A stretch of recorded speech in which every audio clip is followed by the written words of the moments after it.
Party ഇങ്ങനെ തകർന്ന് തരിപ്പണമാകുമോ? അതിന്റെ സൂചന ലഭിക്കുമ്പോൾ തന്നെ വിവരമുള്ള നേതാക്കന്മാർ ലയനം പോലുള്ള നാടകം നടത്തി കളം വിടാറാണ് പതിവ്. എന്നാൽ അതിനുള്ള ശേഷി പോലും ഈ പാർട്ടിക്കില്ല. നിലവിൽ വെറും 3 നേതാക്കന്മാർ മാത്രമാണ് ബാക്കിയായി നിൽക്കുന്നത്. പറഞ്ഞു വരുന്നത് കോൺഗ്രസ് മുൻ നേതാവ് Ghulam Nabi ആസാദിന്റെ democratic progressive Azad party എന്ന DPAP കുറിച്ചാണ്. കഴിഞ്ഞ ദിവസമാണ് ചില പാർട്ടി നേതാക്കന്മാർ പാർട്ടി വിട്ട് കോൺഗ്രസിൽ ചേർന്ന കാര്യം നമ്മൾ ചർച്ച ചെയ്തത്. ദിവസങ്ങൾക്ക് ശേഷം ശേഷിച്ചവർ കൂടി കോൺഗ്രസിന് കൈകൊടുത്തതോടെ എന്നേക്കുമായി ആസാദ് പടമായെന്ന് പറഞ്ഞാൽ മതി.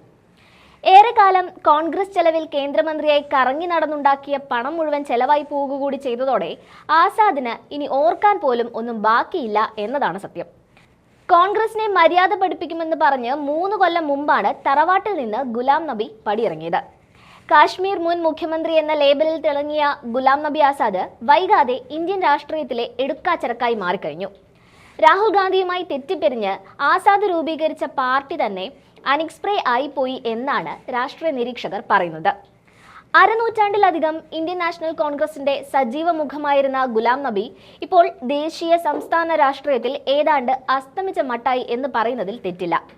കോൺഗ്രസിൽ ഗുലാം നബി ആസാദ് വഹിക്കാത്ത പദവികൾ കുറവാണ് എന്നതാണ് വാസ്തവം.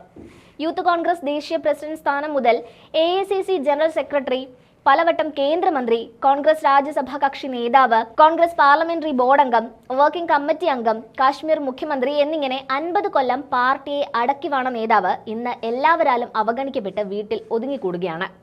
3 കൊല്ലം മുൻപ് കോൺഗ്രസ് നേതൃത്വവുമായി തെറ്റിപ്പിരിഞ്ഞ് ഗുലാം നബി രൂപീകരിച്ച ഡെമോക്രാറ്റിക് പ്രോഗ്രസീവ് ആസാദ് പാർട്ടി എന്ന DPAP ഏതാണ്ട് പൂട്ടിക്കെട്ടിയ അവസ്ഥയിലാണ് നിൽക്കുന്നത്.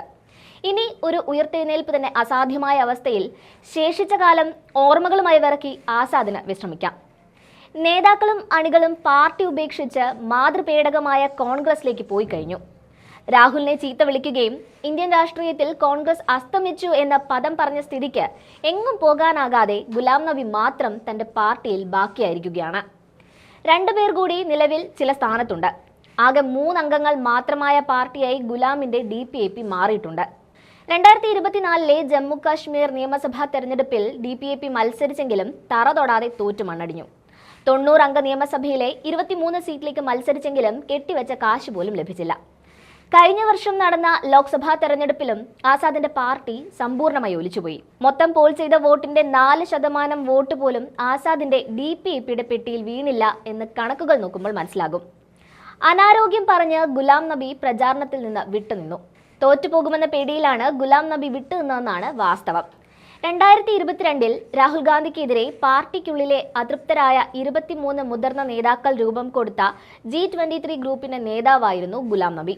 പിന്നീട് ഈ 23 പേരിൽ ഒട്ടുമിക്കവരും നേതൃത്വത്തിന് കീഴ്പ്പെട്ടെങ്കിലും ഇദ്ദേഹം കോൺഗ്രസ് വിട്ട് പുതിയ പാർട്ടി ഉണ്ടാക്കിയാണ് കോൺഗ്രസിനെ വെല്ലുവിളിച്ചത്. പടിയിറങ്ങും മുൻപായി രാഹുൽ ഗാന്ധിയെ രൂക്ഷമായി വിമർശിച്ച് ഒരു തുറന്ന കത്തും പുറത്തുവിട്ടു. തുടർന്ന് കാശ്മീരിൽ പുതിയ പാർട്ടി രൂപീകരിച്ചപ്പോൾ കോൺഗ്രസിലെ പ്രമുഖരായ 90 നേതാക്കളാണ് ഒപ്പം ചേർന്നത്. വലിയ പ്രതീക്ഷയാണ് പ്രവർത്തകർക്കിടയിൽ ഉണ്ടായത്. ഇടയ്ക്കിടെ പ്രധാനമന്ത്രി മോദിയെ സ്തുതിക്കുന്നതും ഗുലാം നബി പതിവാക്കിയിരുന്നു. 3 വർഷങ്ങൾക്കിപ്പുറം ഈ 90-ൽ 87 പേരും കോൺഗ്രസിലേക്ക് മടങ്ങി. മുസ്ലിം വോട്ട് ഭിന്നിപ്പിക്കാനാണ് ആസാദിന്റെ പാർട്ടി മത്സരിക്കുന്നതെന്ന് വ്യാപക ആക്ഷേപവും നിലനിൽക്കുന്നുണ്ട്. BJPയുടെ C ടീം എന്ന ദുഷ്പേരും പതിച്ചു കിട്ടിയതോടെ ആസാദിന്റെ പാർട്ടി എന്നേക്കുമായി തകർന്നു. ഈ ചാപ്പകുത്തൽ ആസാദിന്റെ പാർട്ടിയുടെ സകല സാധ്യതകളും ഇല്ലാതാക്കുകയും ലോക്സഭാ തെരഞ്ഞെടുപ്പിലെ തോൽവിയോടെ അണികൾ കോൺഗ്രസിലേക്കുള്ള തിരിച്ചുപോക്ക് തുടങ്ങുകയും ചെയ്തു. നിയമസഭാ തെരഞ്ഞെടുപ്പ് കൂടി കഴിഞ്ഞതോടെ പാർട്ടിയുടെ തകർച്ച സമ്പൂർണ്ണമായി. നിലവിൽ ആസാദ് ഉൾപ്പെടെ 3 നേതാക്കൾ മാത്രമാണ് DPAP പാർട്ടിയിൽ അവശേഷിക്കുന്നതെന്നും കാണാൻ സാധിക്കും.